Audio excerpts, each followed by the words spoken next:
Makadi mama. Tiripo makadiwa munhu waMwari. Wakadi mukomana. Tiripo makadiwa munhu waMwari. Varwere maoko mama nemwana. Dambudziko remwana nderei mama? Zviri kutondinetsawo pamusoro pemwana wangu kuti chii chiri kumboitika mukati mekurarama kwake. Vasvambarira pamusoro pemubvunzo vatiragaite vabatsire. Ya, pane dambudziko rari kuitika kuchikoro kuti ari kungouya kumba chingoti zviri kudonha. Nemusoro. Nemusoro, Okay. Zvakatanga sei mukomana? Zvakatanga ndiri kuchikoro. Zvingori kuchikoro? Paperiod ipi?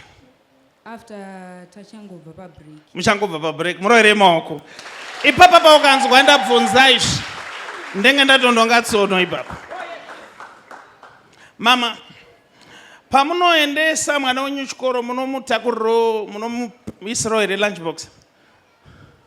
Ya, semwana ati kurei hatigone kuti ndimuindisire lunchbox asi ndirongoitawo zvokungotiwo ndompo mari yekuti semwana amunhu mukuru amuise nguva chongoti angonorarama ari sevamwe sizoita vana vayo vamwe ari kuchikoro. Ini vangu ndovaisira lunch. Anyway, ndoda kuti Mwari akuitirei zvakanaka mama. Nokuti dambudziko riri pamwana wenyu ndeiri. Mukamuona kudai munyoro kana makamutarisa. But mwana uyu ari kudyira vanhu chikafu chavo kuchikoro. So ndiri kuoneswa ini akazodyira asiri. Saka kureva kuti akagadzirwa nokuti pane mwana waakabhula ndokupota achimutorera chingwa. Saka musi uyu akadya chingwa pabreak. But chingwa chaakadya ndo chingwa chakagadzirwa nemubereki. Saka mwana wenyu anotoramba achingonzwa musoro uri continuous. Ndosaka zvakatanga after break paakadya chingwa ichocho.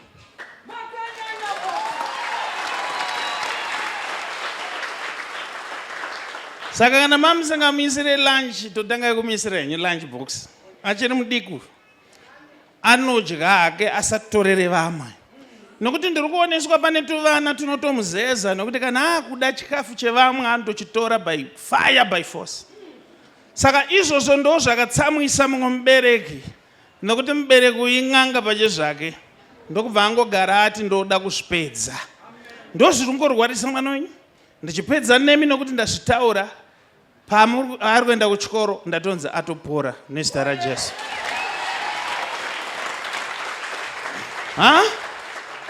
Munhu waMwari semwana unenge usingatarisire kuti angaite chinhu chakadaro. Atodaro. Semwana unenge usingatarisire. Ndosaka vachinzi vana mama. Chikumirai zvakadaro tendai Mwari kuti maudzwa zvokurwarisa mwana. Nokuti vazhinji vari kubata pasiripo. Asiko zvinezvi ndanzi watopora ngangochinja. Iwe mukomana. Siyana nezvimalunch evanhu iwe. Wazvinzwa? Ndazvinzwa munhu. Haikunokwata. Ndonogara basi.